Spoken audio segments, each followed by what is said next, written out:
कहानी शुरू होने से पहले इस कहानी को सुनने के लिए आपका दिल से धन्यवाद। अगर आपको ये कहानी पसंद आए तो इसे लाइक करें, शेयर करें और ऐसी ही नई नई कहानियों के लिए चैनल को फॉलो सब्सक्राइब जरूर करें। एपिसोड 11 पप्पू और नया प्लान। चेतावनी मिलने के बाद पप्पू अचानक सीरियस नहीं हुआ, बल्कि और ज्यादा सोचने लगा। ऑफिस में काम करते करते उसका दिमाग कहीं और दौड़ रहा था। वो सोच रहा था, अगर नौकरी में मजा नहीं तो मजा खुद बनाना पड़ेगा। लंच ब्रेक में पप्पू छत पर चला गया। हवा चल रही थी और दिमाग भी। पप्पू ने मोबाइल निकाला और नोट्स ऐप खोला। पहली लाइन लिखी, प्लान ए, नौकरी सुधारना। दूसरी लाइन, प्लान बी, नौकरी छोड़ना। तीसरी लाइन, प्लान सी, नौकरी में रहकर कुछ और करना। पप्पू मुस्कुराया, उसे प्लान सी पसंद आ गया। शाम को शर्मा जी ने पूछा, आज बड़े शांत हो? पप्पू बोला, तूफान से पहले शांति होती है। शर्मा जी डर गए। घर पहुंचकर पप्पू ने यूट्यूब खोला। हर कोई कुछ ना कुछ बोल रहा था। कोई मोटिवेशन दे रहा था, कोई ज्ञान बांट रहा था। पप्पू ने खुद से कहा, अगर ये कर सकते हैं तो मैं क्यों नहीं। उस रात पप्पू देर तक जागता रहा। न नौकरी की चिंता, न बॉस का डर, बस एक ही सोच, अब कहानी बदलेगी। और पप्पू को नहीं पता था कि उसका ये प्लान ऑफिस से ज्यादा पूरे शहर में हलचल मचाने वाला है। एपिसोड 12 पप्पू और पहला वीडियो। रात भर सोचने के बाद पप्पू ने सुबह एक फैसला कर लिया। वो ऑफिस गया, लेकिन दिमाग पूरी तरह किसी और जगह था। कंप्यूटर स्क्रीन पर काम खुला था, पर पप्पू कैमरा एंगल सोच रहा था। लंच ब्रेक में पप्पू सीधा घर आ गया। माँ ने पूछा, आज जल्दी कैसे?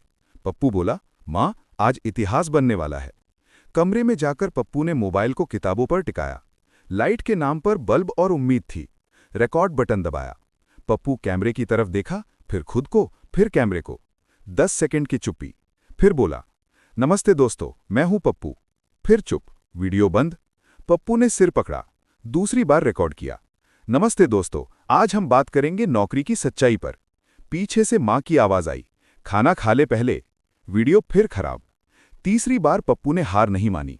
उसने बिना स्क्रिप्ट बोलना शुरू किया, ऑफिस, बॉस, तनख्वाह और सोमवार। वीडियो खत्म हुआ तो पप्पू पसीने में था। अपलोड बटन दबाते समय उसका हाथ कांप रहा था। वीडियो लाइव हो गया। पप्पू ने मोबाइल नीचे रखा और गहरी सांस ली। उसने नहीं सोचा था कि यही वीडियो उसकी जिंदगी का सबसे बड़ा मोड़ बनने वाला है। एपिसोड 13 पप्पू और पहला रिएक्शन।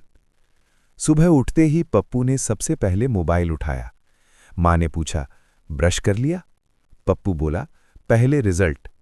वीडियो पर 12 व्यू थे। पप्पू मुस्कुराया, कल से 4 ज्यादा। कमेंट सेक्शन खोला। पहला कमेंट था, भाई बिल्कुल मेरी कहानी। पप्पू की आंखें चमक गईं। दूसरा कमेंट, हंसी आई लेकिन दर्द भी। तीसरा कमेंट, बॉस अगर देख ले तो नौकरी जाएगी। पप्पू ने मोबाइल धीरे से रखा। ऑफिस पहुंचा तो माहौल रोज जैसा ही था, लेकिन पप्पू बदला हुआ था। शर्मा जी ने पूछा, आज कुछ खुश लग रहे हो? पप्पू बोला, सर, अब मेरे 2 बॉस हैं। शर्मा जी समझ नहीं पाए। लंच टाइम में पप्पू ने फिर वीडियो खोला। अब व्यू 25 थे। एक कमेंट आया, अगला वीडियो कब? पप्पू ने वहीं तय कर लिया। काम करते करते उसके चेहरे पर हल्की मुस्कान थी। बॉस ने दूर से देखा। बॉस, इतने खुश क्यों हो? पप्पू, सर, आज मन लग रहा है। बॉस को शक हुआ। शाम को घर लौटकर पप्पू ने नोट्स खोले। लिखा, वीडियो 2, ऑफिस की राजनीति। पप्पू को अब साफ दिख रहा था, ये सिर्फ वीडियो नहीं।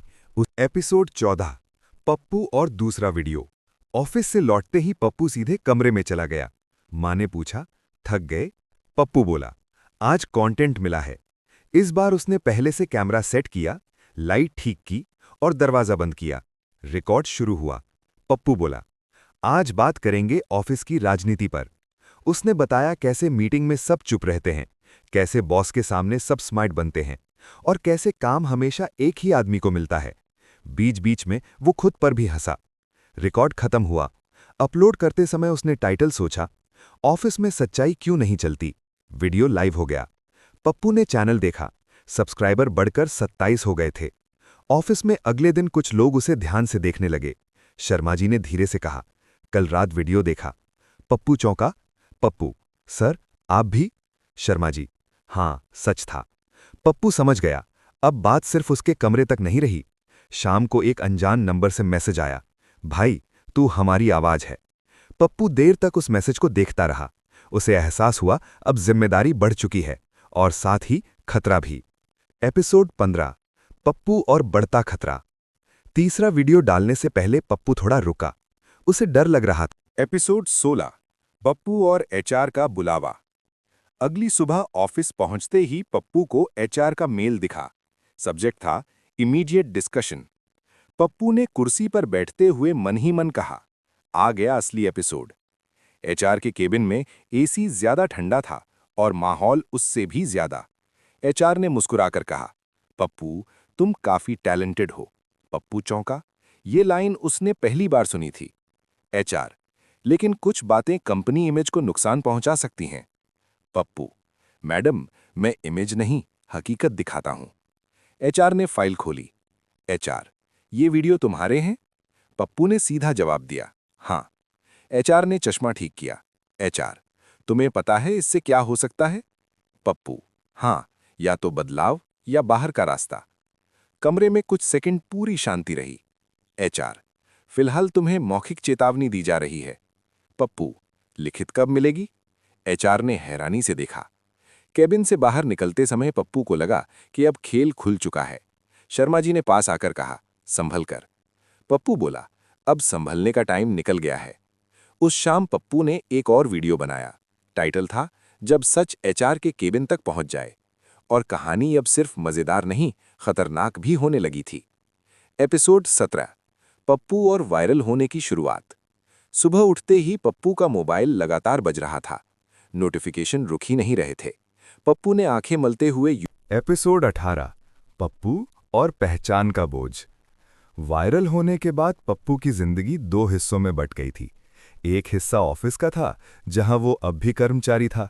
दूसरा हिस्सा इंटरनेट का था, जहां वो अब नाम बन चुका था। सुबह ऑफिस में घुसते ही गार्ड ने मुस्कुराकर कहा, वीडियो अच्छा था। पप्पू रुक गया। पहली बार उसे लगा कि वो छुपा नहीं रहा। डेस्क पर बैठते ही मेल आया, great content, keep it up. Sender का नाम नहीं था। पप्पू समझ गया, सब सामने नहीं आ सकते। दोपहर में बॉस का मैसेज आया, कैबिन नाउ। कैबिन में बॉस शांत थे, जो सबसे ज्यादा डरावना था। बॉस, तुम मशहूर हो रहे हो। पप्पू, सर, मैं बस सच बोल रहा हूं। बॉस, सच और नौकरी अक्सर साथ नहीं चलते। एपिसोड 19, पप्पू और आखिरी सीमा। उस दिन ऑफिस में पप्पू को कोई नहीं रोक रहा था, लेकिन सब कुछ उसे रोक रहा था। काम की फाइलें सामने थीं, पर दिमाग कहीं और उलझा हुआ था। दोपहर में एचआर फिर सामने आई। एचआर, पप्पू, कंपनी ने तुम्हारे कंटेंट पर ध्यान दिया है। पप्पू, अब तक तो देख ही लिया होगा। एचआर ने सीधा कहा, तुम्हें फैसला लेना होगा। पप्पू ने कुर्सी की पीठ से टेक लगाया। पप्पू, कौन सा? एचआर, या तो नौकरी या ये सब। कमरा शांत हो गया। पप्पू ने पहली बार दिल की आवाज सुनी। उसने कहा, मुझे थोड़ा समय चाहिए। एचआर, समय नहीं है। शाम तक पूरा ऑफिस जान चुका था। कुछ लोग डर गए, कुछ ने दुआ दी। शर्मा जी ने धीरे से कहा, जो भी करो सोच समझ कर करना। रात को पप्पू छत पर बैठा रहा। मोबाइल में हजारों मैसेज थे। किसी ने लिखा, मत रुकना। किसी ने लिखा, नौकरी जरूरी है। पप्पू ने आसमान की तरफ देखा। उसे समझ आ गया, अब कहानी एक मोड़ पर आ चुकी है और अगला कदम सब कुछ बदल सकता है। एपिसोड 20, पप्पू का फैसला। सुबह पप्पू देर तक सोया नहीं। वो जाग रहा था, बस आंखें बंद थीं। दिमाग में कल की बातें बार बार चल रही थीं। नौकरी, वीडियो, डर और हजारों अनजान लोग जो उसकी आवाज बन चुके थे। ऑफिस पहुंचा तो माहौल बहुत शांत था। शांति वही होती है जो तूफान से पहले आती है। एचआर का मेल फिर आया, फाइनल डिस्कशन टुडे। पप्पू ने मेल पढ़ा और मोबाइल जेब में रख दिया। उसने अपनी कुर्सी देखी, कंप्यूटर देखा और वही पुरानी कुर्सी की आवाज सुनी। उसे एहसास हुआ, ये जगह अब उसकी नहीं रही। केबिन में बॉस और एचआर बैठे थे। बॉस, तो पप्पू, तुमने सोच लिया? पप्पू, बिना हिचक कहा, हाँ। एचआर आगे झुकी। पप्पू, मैं नौकरी छोड़ रहा हूं। कमरे में कोई आवाज नहीं हुई। बॉस ने गहरी सांस ली। यहाँ हर कहानी का एंड अगले राज की शुरुआत होता है। Story loop India, subscribe for the next story.